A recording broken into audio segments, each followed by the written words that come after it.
Hello, everyone. Welcome to the sessions of programming in Python.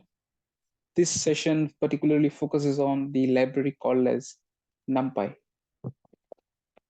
So in the previous session, you all have learned what pandas is, isn't it? Pandas, which had introduced to us two different data structures, which is series and data frame. The Numpy library would be introducing to us a ND array or a n dimension array. All right. So this as a library which is introducing you a new data structure which is called as ND array. These are very high performance arrays, unlike list, in which if you store the data and if you have to compute or process on each element of a list, you would have to loop across the list, right? That is a time consuming process. But if you have to perform any operation on a NumPy array, then that operation could be performed all at once, right? So there are certain advantages with respect to what the NumPy provides with respect to dealing with arrays. Um, Something like it allows you to do vectorized operations, like what I just explained. All the elements could be computed at once. The speed is very high in NumPy, and it's very memory efficient. In NumPy array, you cannot store multiple data type of elements. All the elements would have the same data type, whether it's going to be an integer or strings or float, everything is going to be same. So and hence it's memory efficient. It provides you the scope of broadcasting as well. So NumPy allows you to perform operations between arrays with different shapes, automatically aligning the dimensions of the arrays to make the computation possible, right? So overall, NumPy is a powerful tool for numeric computations and scientific calculations, and it is used to develop many engineering applications. All right, even the pandas is developed using NumPy. So let's get started and understand what a NumPy is basically.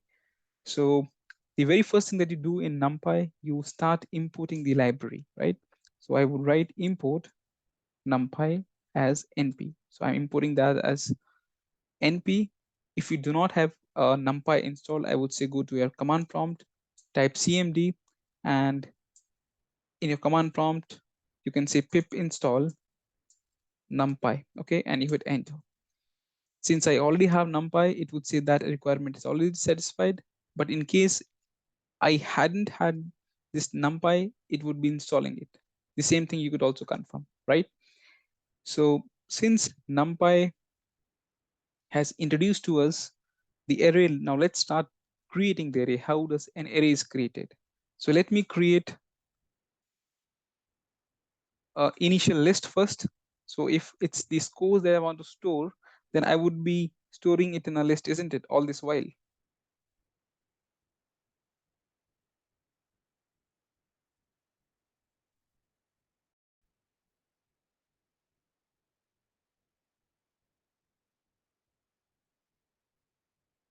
So this is my initial list which I'm creating. Uh, we do it the same way, square brackets, different elements separated by comma here. And this list, if I have to convert into a NumPy array, I'm going to let me create a data underscore array. So this is just a notation to name my variable, which is going to indicate that it is an array. Okay. So here I'm going to say np.array. Remember, np.array is a method which is going to return you back a NumPy object. Okay. But how does it return? I'm going to take this data and put it in the parentheses here. And this data, which is a list at the moment, shall be converted to array. Okay. To see how does it look like, let's try to print this. And you see here, a one dimension array has been created, isn't it? Right. So this is an array. This looks exactly like how your matrix would look like, right? One difference between a array and a list is list can store multiple types of data. It could store a mix of strings, numbers, integers, floats, but your NumPy array stores only single type of data, right? This was creating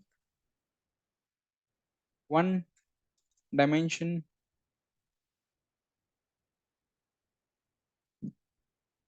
array. Now let's try to see how do we create a two-dimension array. I'm pretty sure that you would have seen a list within a list, right? So if this is my one list, maybe I can accommodate this into a larger list, and here I can say,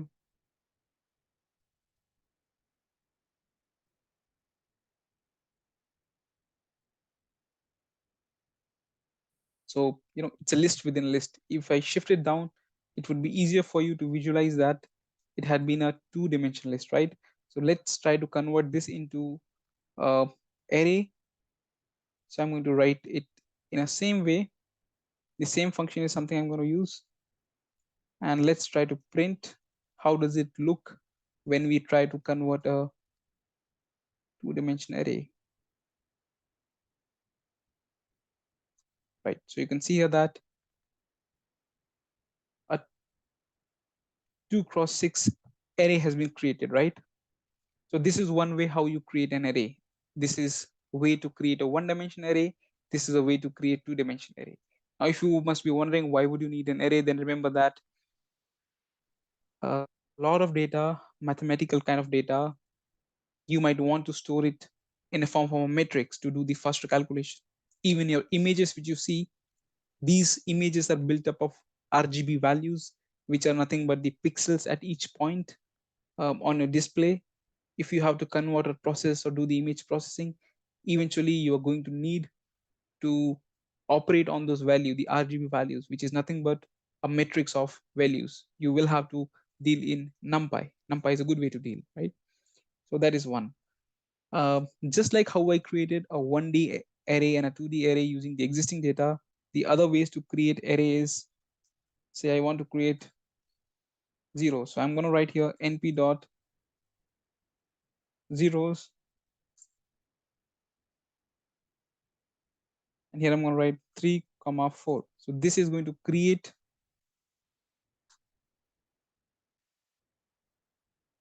the zeros for me, the matrix of zeros. You can see here that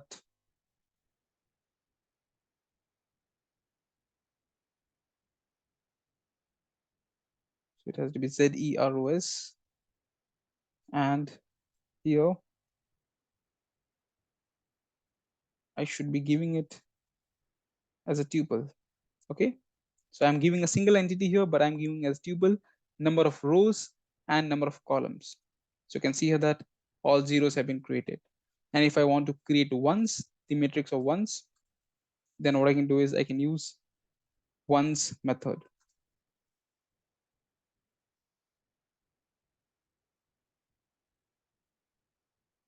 This is how you create ones.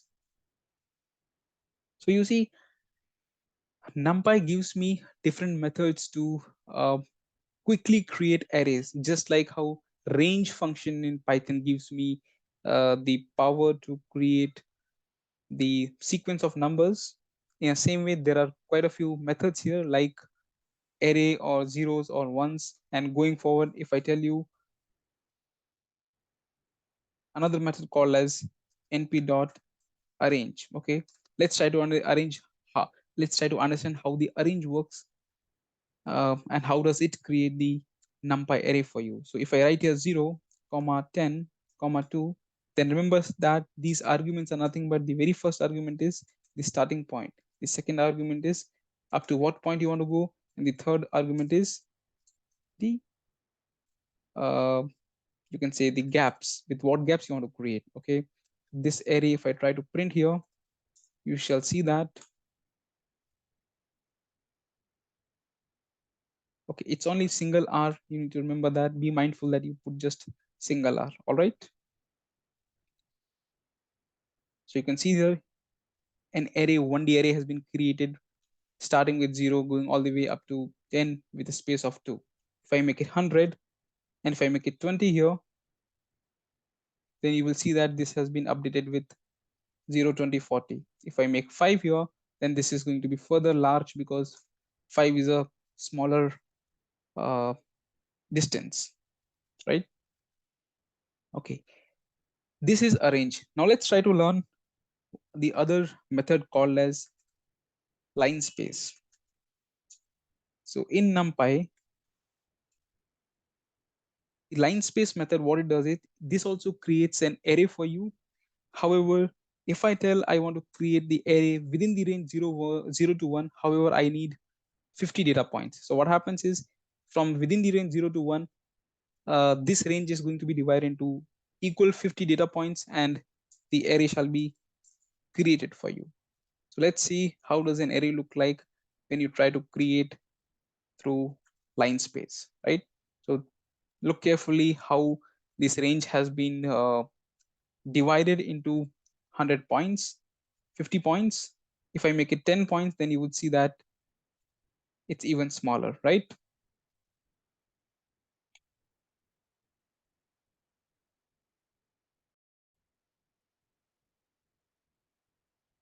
So these are the arrange and line space functions, basic understanding. Going forward, now since you have created an array, now how do you um, slice it or index it? Now, what I mean by slicing or indexing, obviously, if I'm trying to print this whole array, then complete array is printed for me, right? However, if I want to select any certain element very selectively, then what do I do?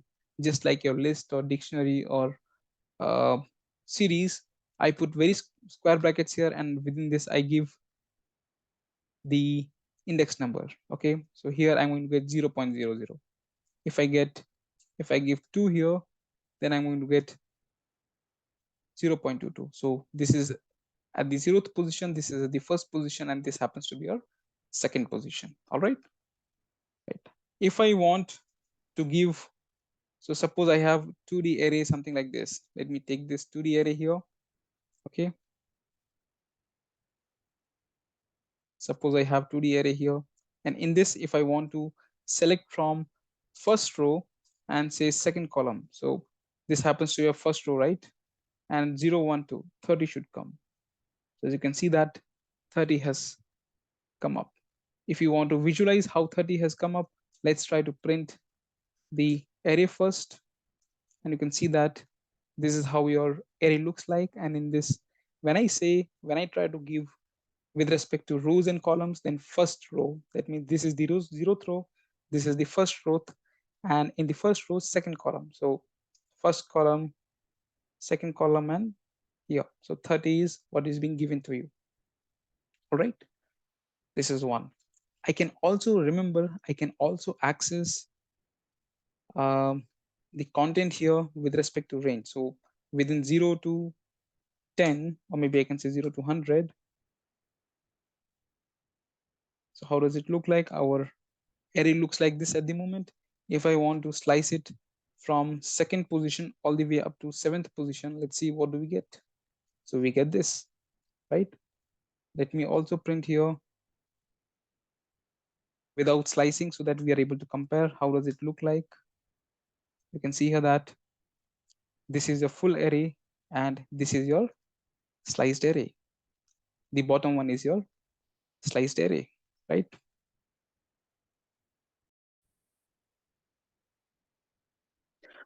Um, as you know that NumPy is majorly being used for array operations. So what we just learned is the different ways to create the NumPy array, and shortly thereafter we learned how to access the array, whether it is accessing the full array or accessing the array in partial manner. These had been the different ways, right? Now let's try to see how do we do the element operation on the NumPy arrays. So if I'm creating array 1 here, something like this,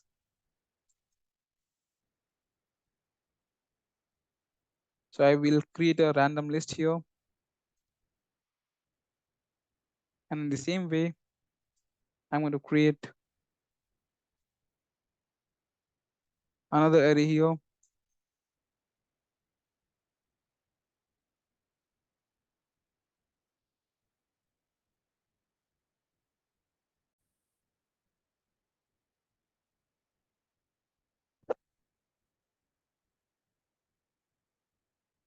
So if I try to print here array 1 plus array 2, you will see that, okay, you can see that 579. So 4 plus 1, that is 5, 5 plus 2, that is 7, and 6 plus 3, that is 9.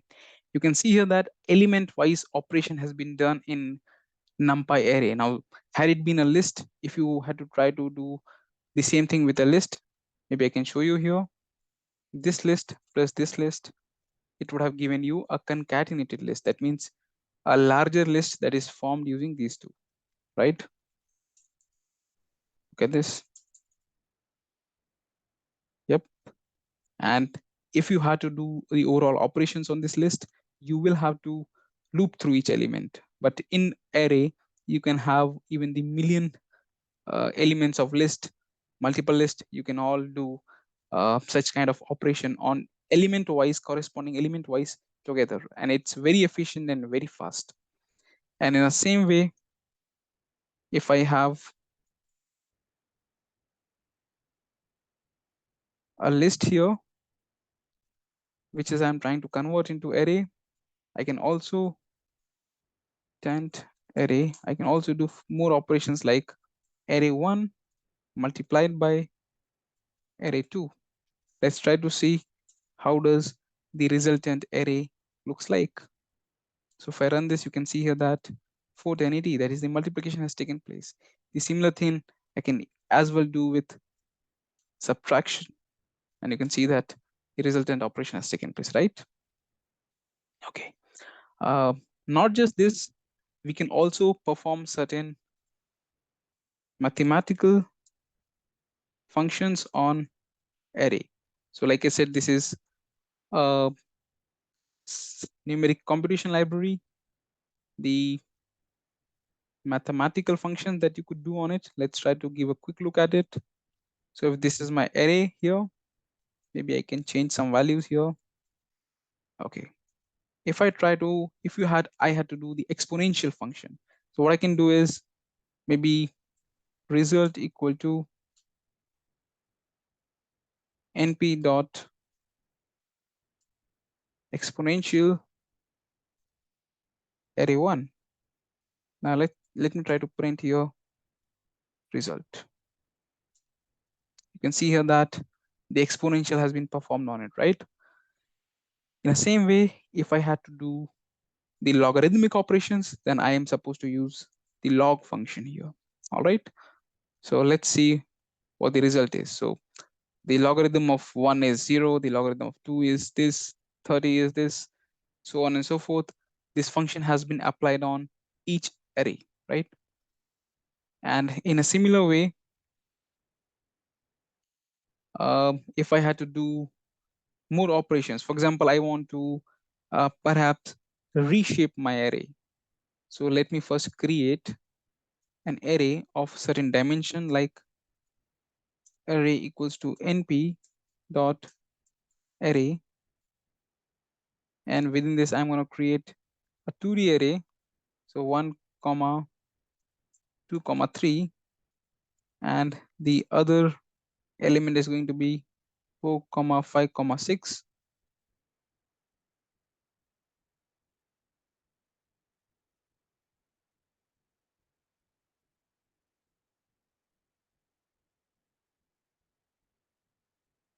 So this is my array. Let me try to print it off. Array looks like this. So this is my 2D array, right? So if I have to reshape it, so what I'm going to do is I'm going to maybe I can say modified array. How does it look like? We are supposed to use reshape method. So I'm going to write here arr dot reshape. As you know that it's a numpy object, so object has both attribute as well as methods. So I'm using this reshape method. So I'm going to reshape it to 3 comma 2. Okay. So let me try to print it thereafter. And let me also print it before I had modified it. So before I modified, it's going to be array arr. And you can see here that before it was 3 cross 3, now it is 3 cross 2, right? So the shape has been changed. However, you should ensure that when you're trying to reshape, the number of element has to be same. So earlier it was 6 elements. Even after reshaping, it's 6. So the reshaping should be in such a way that the number of rows and number of columns that you are configuring, that has to be you should not lose out on the data. Otherwise, it will throw an error. Okay, right. And suppose this whole 2D data, if you want to flatten off, or you want to convert into a 1D array, then what you can do is you can just uh, let me do it again. You can just use the method called as flatten. Okay, so within the flatten, I need not give anything. And if I run this, you can see here that it got flattened, right? So maybe I should be trying it in some other block, and you can see that the numpy complete array has been flattened, right? Okay, now this is one. Just like how we have did some arithmetic operations like plus, minus, multiplication, and how I reshape the array, whether I had the 2D array or 1D array, I could reshape it into different forms, right? The next thing that we're going to learn is within the arrays, we can also concatenate and stack arrays. What do you mean by concatenation? Suppose my array 1 is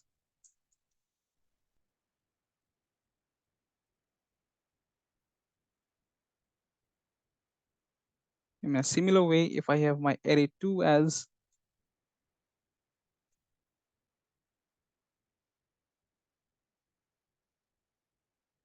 let me create,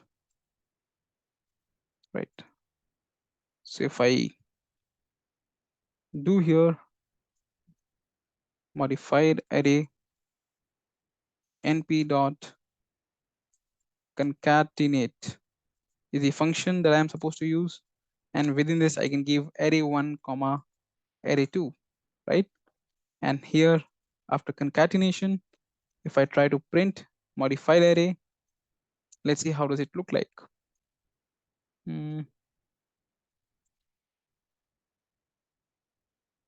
I should be giving it within the as a tuple here. Yep, you can see that the array has been concatenated, right? So what we were missing is we were not giving these arguments properly. We should have been giving them within the parentheses. Okay, and in a similar way, if I have to stack two arrays vertically, what do you mean by stacking is, suppose I have these two arrays, okay, and if I try to convert it into um, 2 array, like this happens to be the one, and in a similar way I can convert this also into a 2D array.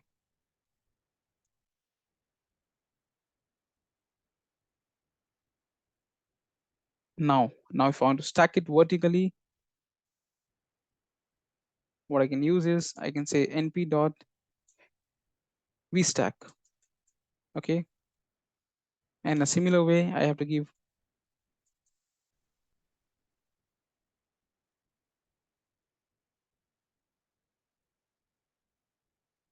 get this, so they have been vertically stacked.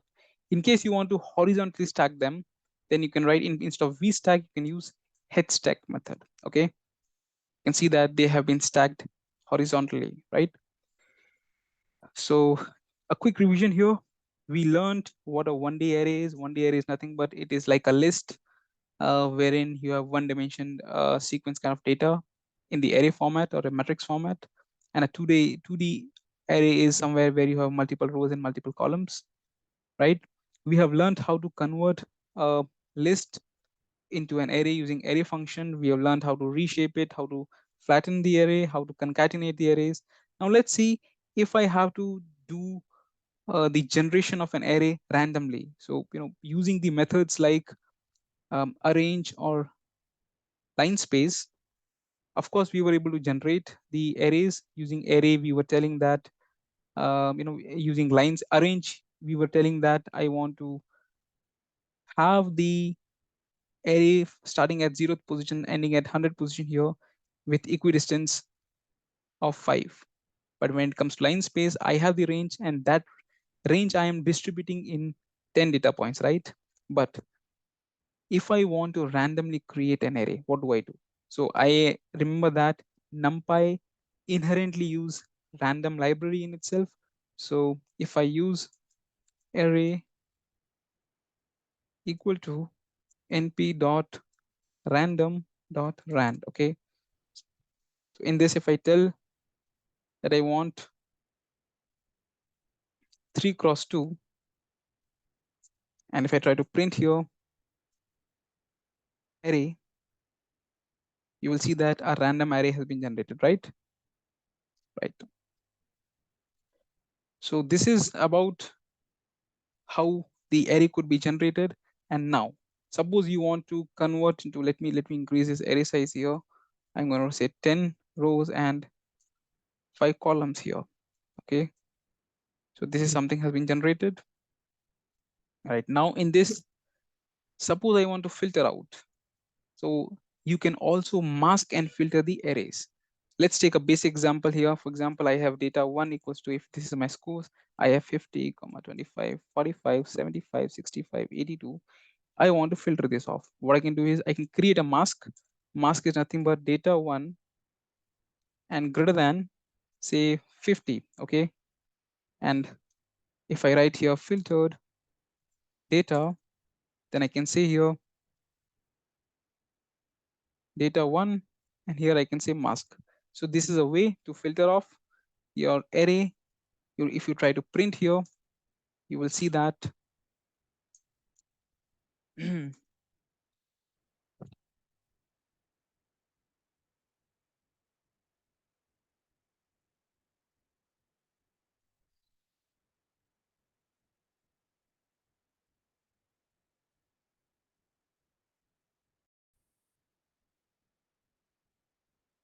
I should have converted this into array here. And that is why the mask is not working. So if I run this now, you can see that the data has been filtered, right? Data has been filtered with respect to masking condition, isn't it? So this is how we can do the mask. And suppose I want to sort it because it is arranged in a different staggered manner. What I can do is filtered dot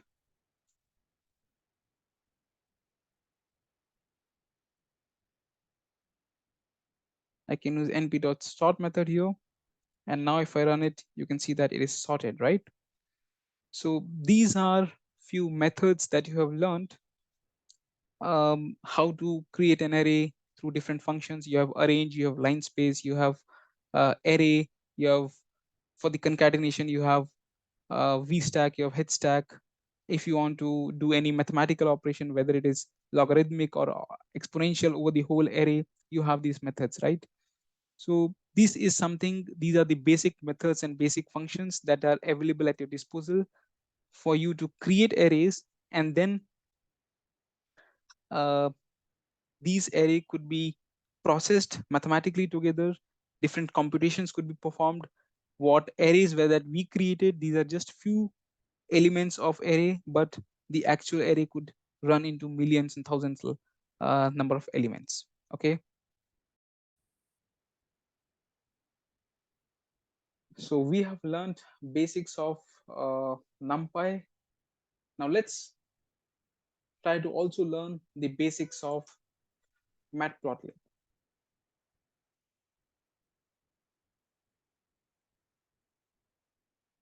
So just like you have pandas, which introduced you to series and data frame to do the data analytics, even the NumPy has introduced to you with arrays to do certain numeric computations. What matplotlib as a library does is it has given you the options to visualize the data. So you have the data frame, you have the uh, arrays. How can you visualize it? How can you plot it? So let's try to learn how we can plot. But before we start plotting it, you are supposed to have matplotlib installed. Okay. The module needs to be installed. So you can open the command prompt and you can say pip installed lib. Yep. So it's, since the requirement is already satisfied, I'm going to just start importing it. I'm going to write import matplotlib dot pyplot. Remember, you have to import it like this. You are importing the pyplot module from the matplotlib as plt. It is not necessary that you have to import plt, but it is just a convention everyone follows. Even you can say plt, okay. And of course, since I'm going to plot my numpy arrays, so I again need to import numpy. So if it is pandas you're working on, you could also import pandas, but since you this time you're going to visualize your data, you're going to plot graphs, you need to have matplot definitely imported. Now let's create some data at the x. I'll create np dot, you know that line space creates the random data, I mean the data between the provided range. For example, from 5 to 25 I want to create, within I want the data between 5 to 25 in the range of 100, okay.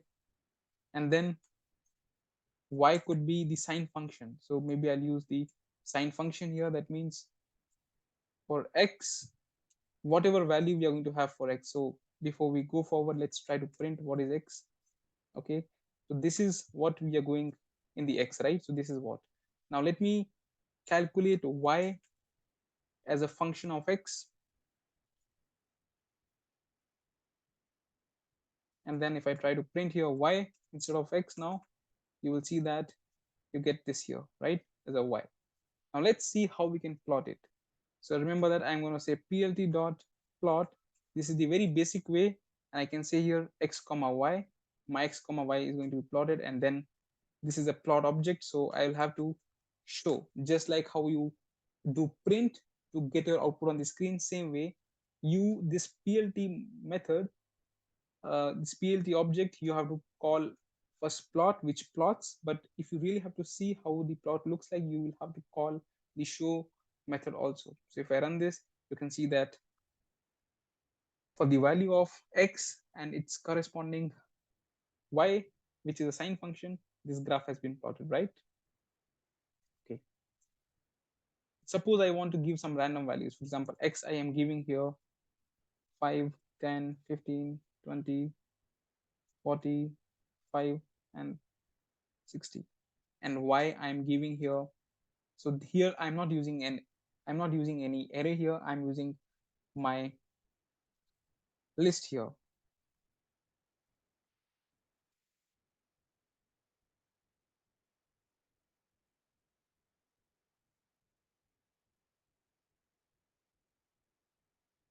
And I can do the same thing here.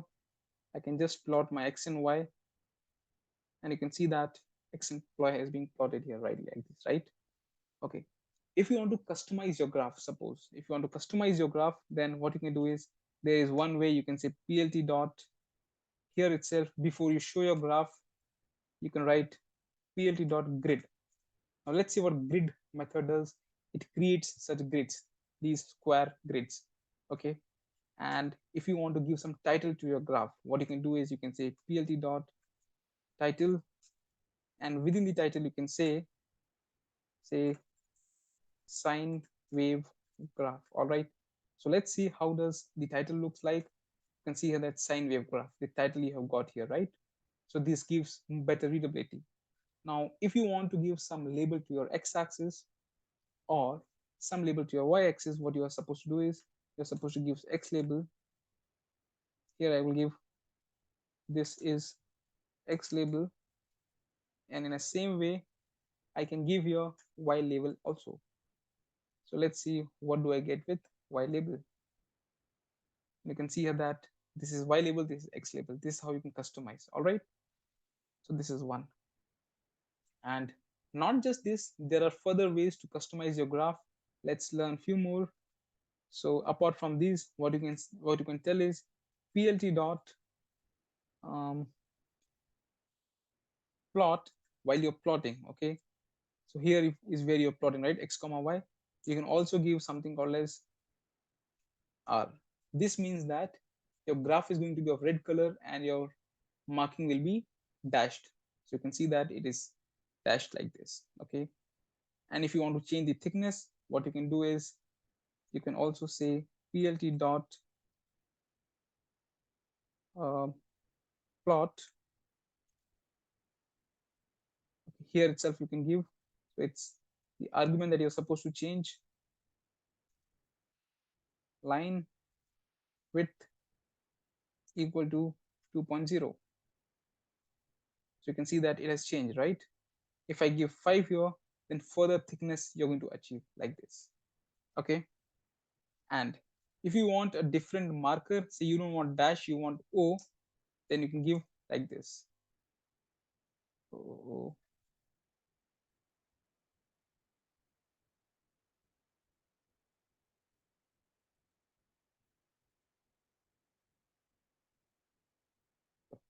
So instead of a line graph, you're getting only the dots here. Okay. And suppose you want to uh, set the limits of your x and y, then you can also do plt dot x limit, and the x limit you can say the x limits are supposed to be from 0 to 10. Okay. And a similar way you can also set y limit. So y limit could be from 0 to 100. Okay. So if I run this, you can see that the limits have been changed, isn't it? If I reduce it further, say I want 0 to 50 only, right?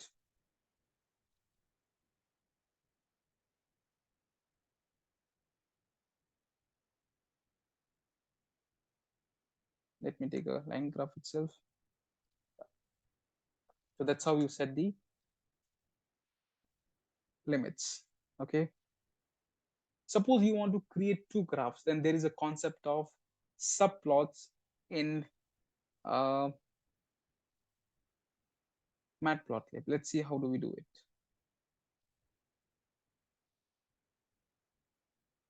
So basically here, um,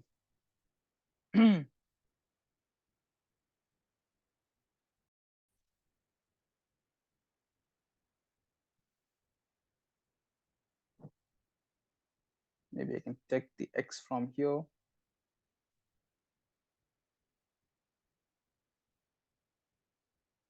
This amount of code I'm going to take from here. Okay. As you can see here, I have x and y here, right? Maybe I can increase the value here. Okay.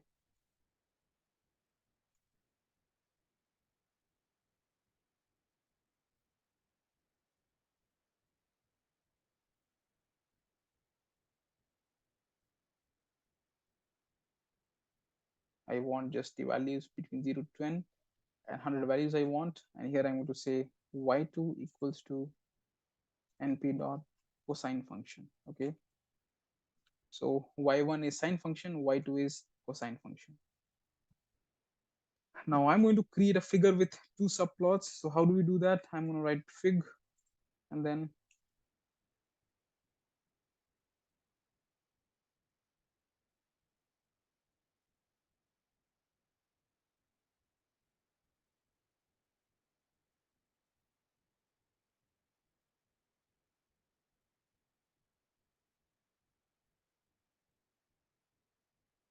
now if I have to plot the data on each plot, so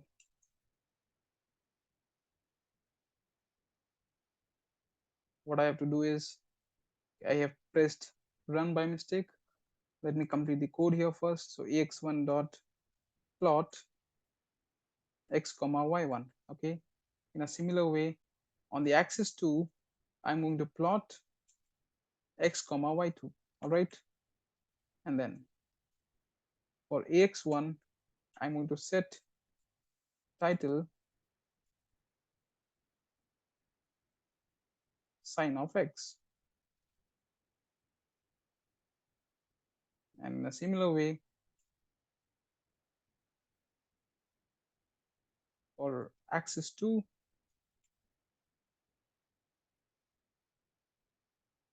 I'm going to write cos of x. And thereafter, I'm going to do plot dot show. So let's see how does it come across. So you can see here that this is the sine graph, this is the cosine graph, and I have plotted it in as a sub-axis, as a two graph together. And like the previous customizations, I can also do, before I show up, I can say plt dot grid here, right? This gives the grid, right? So this was the basic sneak peek into the NumPy library and the basic understanding of how the matplot library looks like. You can plot different graphs here. So what I just plotted here, it's uh, x comma y.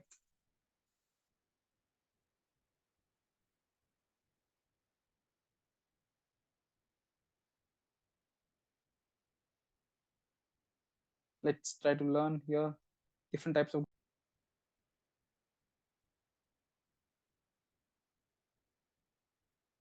plot which you see here. If you change it to bar, you get a bar graph here, you see here. And same thing if you can go for histogram like this. Okay, so these are just some basic sneak peek into how you can plot, visualize your data, analyze your data. So using core Python and different modules, frameworks, you can deal with your data, acquire data, cleanse, process everything. And then with libraries like matplotlib, you can also visualize the data. All right. Right. So please go through notes to get a better understanding on the subject. And any queries, just let me know. Thank you.